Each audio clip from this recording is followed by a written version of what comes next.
That was Luke chapter 3. Do you know how many chapters there are in the book of Luke? Ballpark? Have a guess? 30? 23? There's 24. You don't need to know that, it's fine.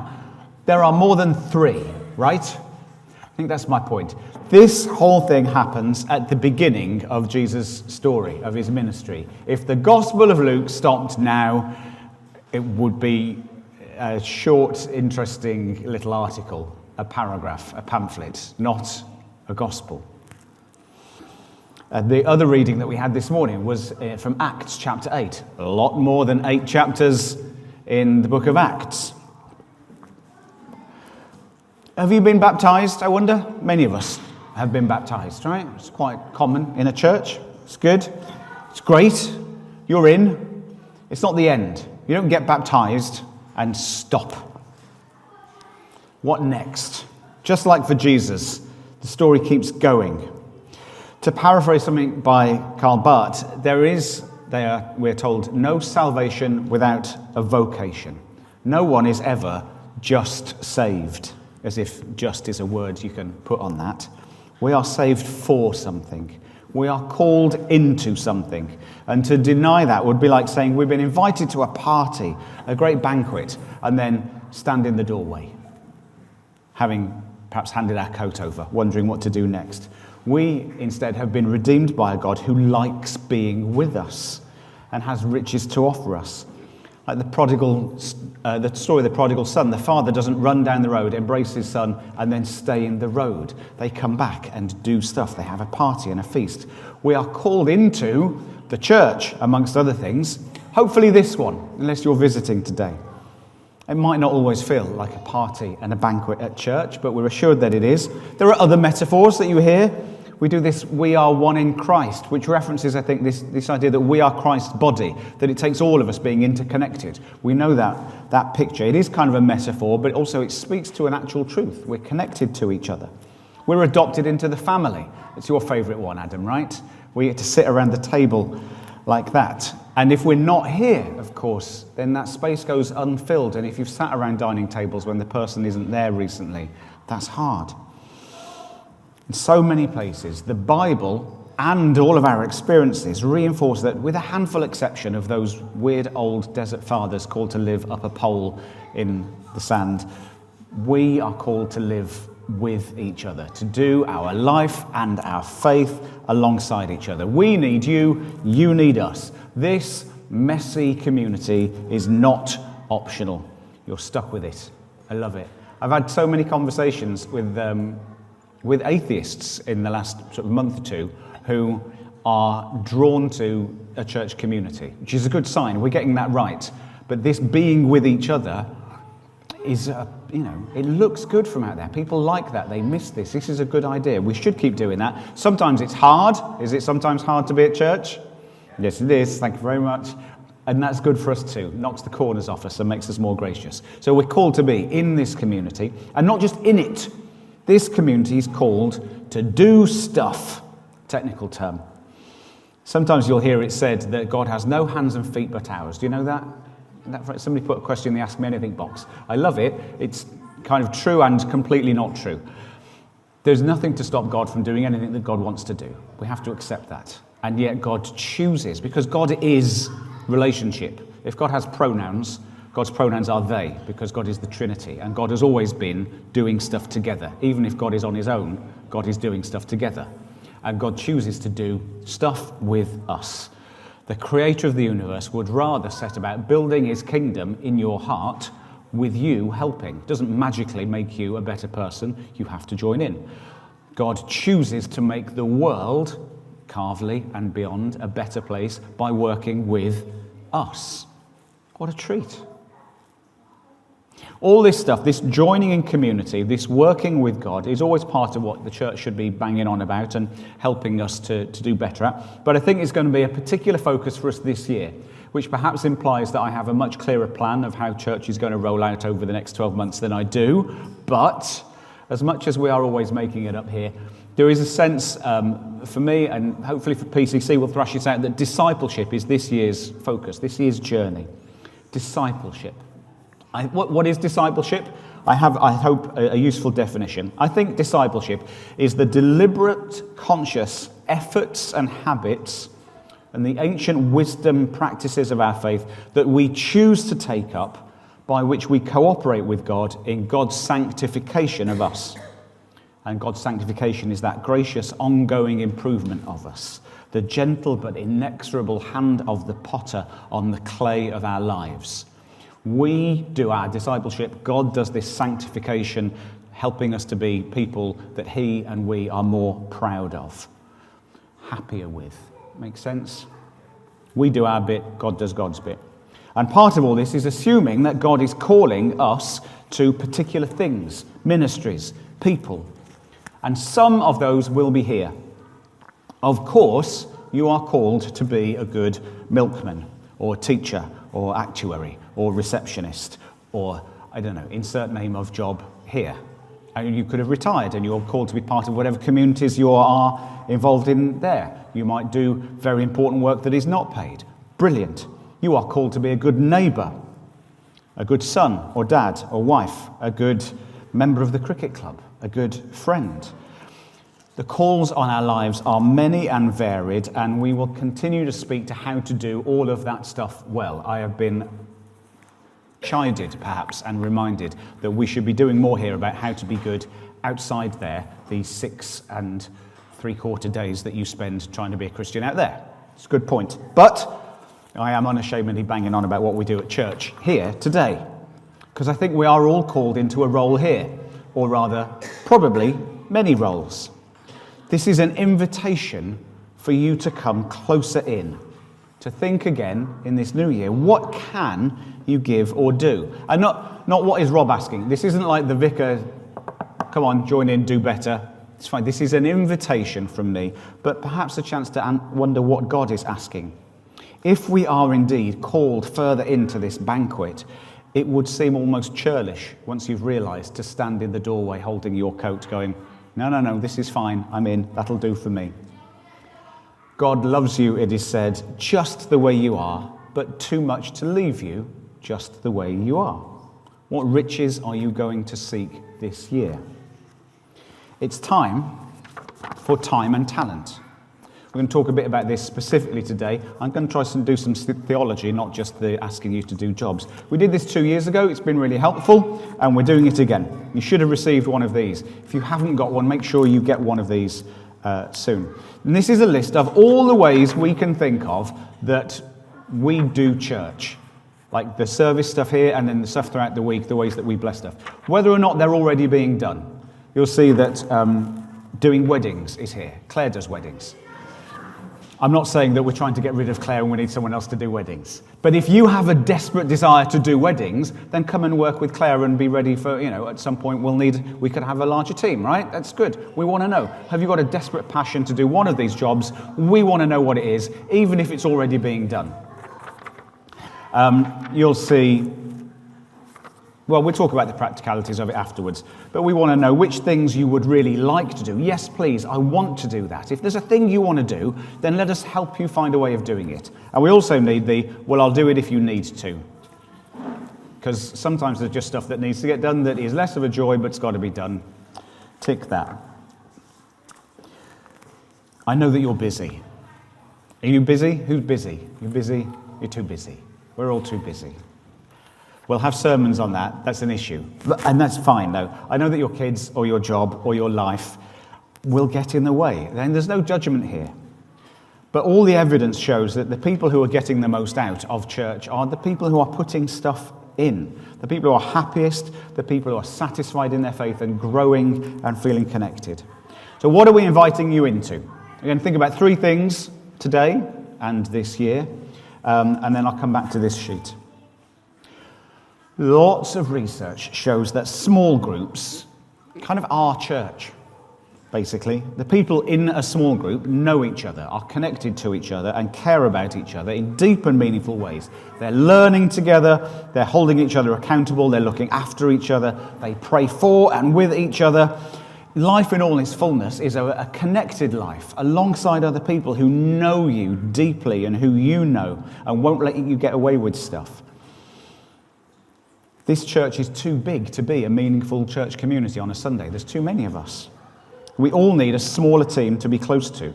We have thoughts and plans for how we're going to overhaul small groups this year. You don't need to pick it now. It's fine. We're going to start a few new ones in different ways. You can be in them for a little bit, and we're going to try and get everyone at least connected to one so that a couple of times a year we'll all get to meet each other.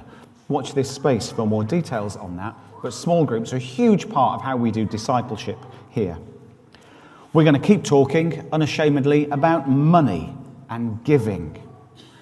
Investing in stuff at church makes it real for you. The world knows this, right?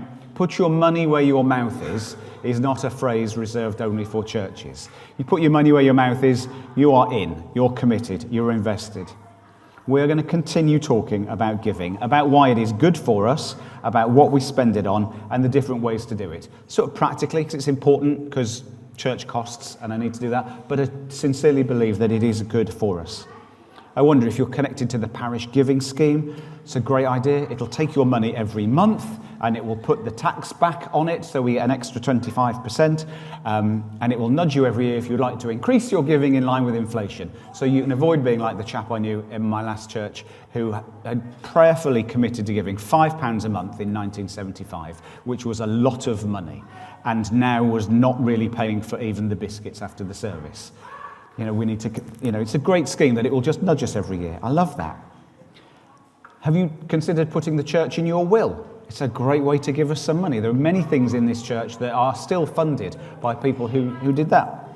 This is not a whole sermon about that, but it's worth thinking about. If you never give, do try it.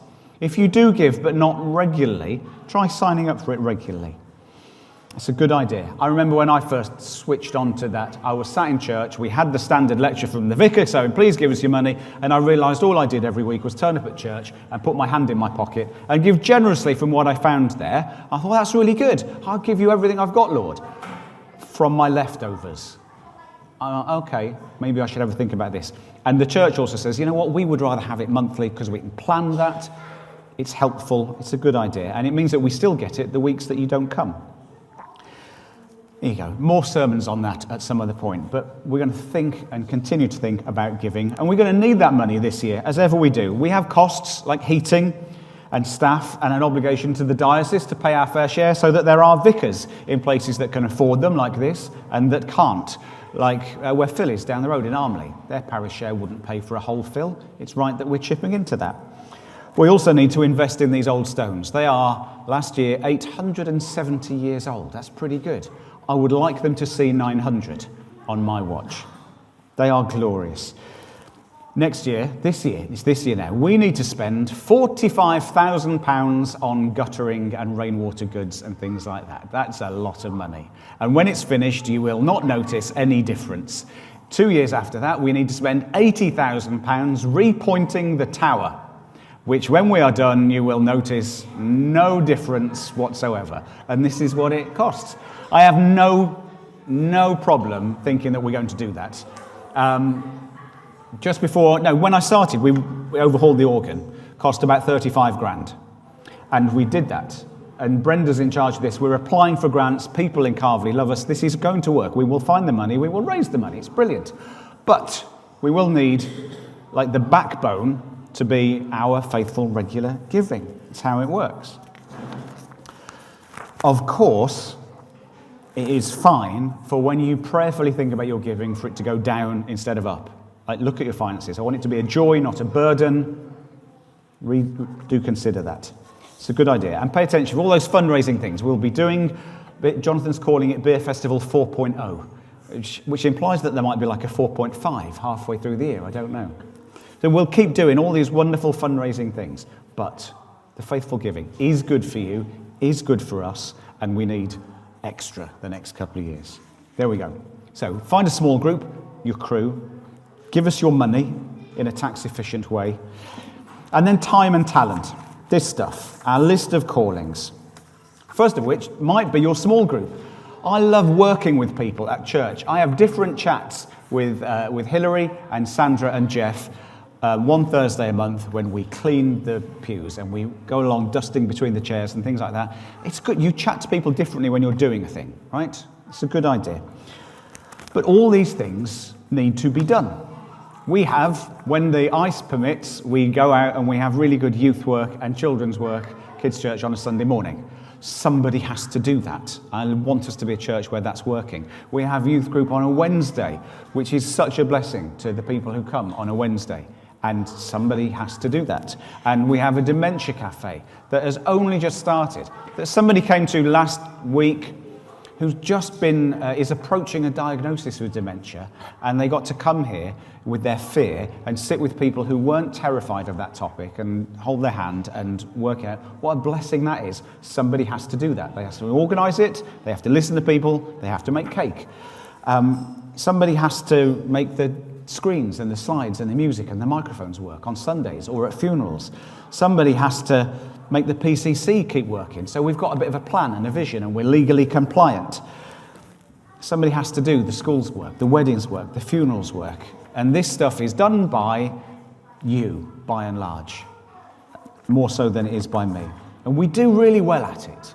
We're an incredibly powerful church. People here are doing far more than many churches I go to. I'm so grateful. This isn't me poking you. This is me inviting you. So have a look, have a pray, have a think, go away, tick the boxes that you would like to do, that you are prepared to do. And even if you already do it, Carol doesn't know you, who when she does the rotas, she's at her own church on Sunday mornings, so she will not be assuming that you're already there on the reading rota, or that you're already there on the prayer rota, or the whatever it is. So when we do this every couple of years, we sort of scrap the rotas, which is a chance for you to opt in or out. Maybe it's the end of a season for you, that's fine. You can sign up for something and think, I'm only going to do this for a bit, or I've stopped doing that. Not a problem. But if you already do something and would like to continue do it, or prepared to continue do it, tick this. Take it away. And do stop. I want it to be a joy here. Somebody's got to do all this stuff, but ideally somebody that likes doing it. And be creative. My favourite box is this blank one. I'd love to be the vicar that says yes. This time last year, I had a plan for the year and it did not have Dementia Cafe written on it. And two people had a passion and a calling and some skills and some time, said, this is what we're doing. I'm going to start Dementia Cafe. 3 years ago, Rachel and I had not started a youth group, and we thought, well, all right, we'll do that. And Rachel came to me and said, let's start that. I'm not very interested in church should do this because I'm busy and full. I'm doing what I do, but I'm very interested in people saying, can we do this? I'd like to start it. Yes, we can. How can I help? What do you need? Do have a think. I'm sure there's stuff that's not on my year's plan. And this is for all of us. I know some of us are listening and some of us are not, and you can't necessarily tell that by age. There are age limits on this, but there aren't many.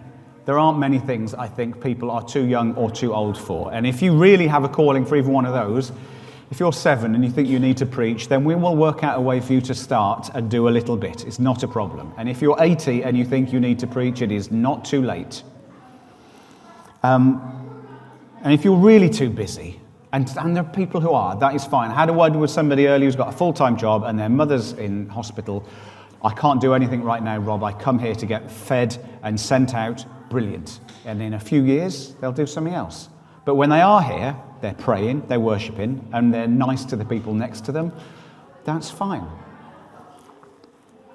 What if you're not in? What does that mean? What if you're not baptized? What if you're not a Christian, or you don't know if you're a Christian yet? You're still working it out. Does that mean you can't? Is this a club for those of us who are in? No.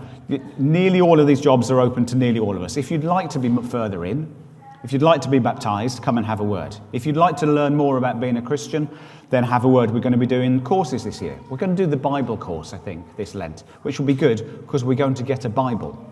I know we've already got one, but we're going to get a new Bible and read it and explore it. It's going to be great. If you want to know more about that, there's ways of learning. If you want to be baptized, like I said, great. But meanwhile, you can do nearly all of these jobs. Probably I need you to be a Christian if you're going to preach and pray. That's about it. But you certainly don't need all the answers. I haven't got them. That doesn't stop us from preaching, does it, Richard? Lizzie? No. It says in nearly a foot-high golden letters as you walk into the church now on our lovely new carpet that will get cleaned, love God love Calverley, grow together. It's a good plan. It works when we work it. The more you are involved, the more you will enjoy it. The more you are involved, the more we will do. It is infectious and it works. Our prayer says, for the intercessions, we'll finish with God of mission. You alone bring growth to your church. And that is true. God grows the church, we don't. But how does God do it? Through us. That's how that works. Let me invite you further in and to consider and think about what it is that you're going to do.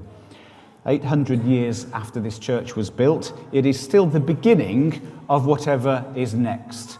However many days, weeks, or years it's been since you made a commitment to God or got baptized, it is still the beginning of what you're going to do next. We stand in the same place now that Jesus did when he came out of the water. There is stuff to do ahead of us. I'm going to quote one of the greatest sages of the late 20th century.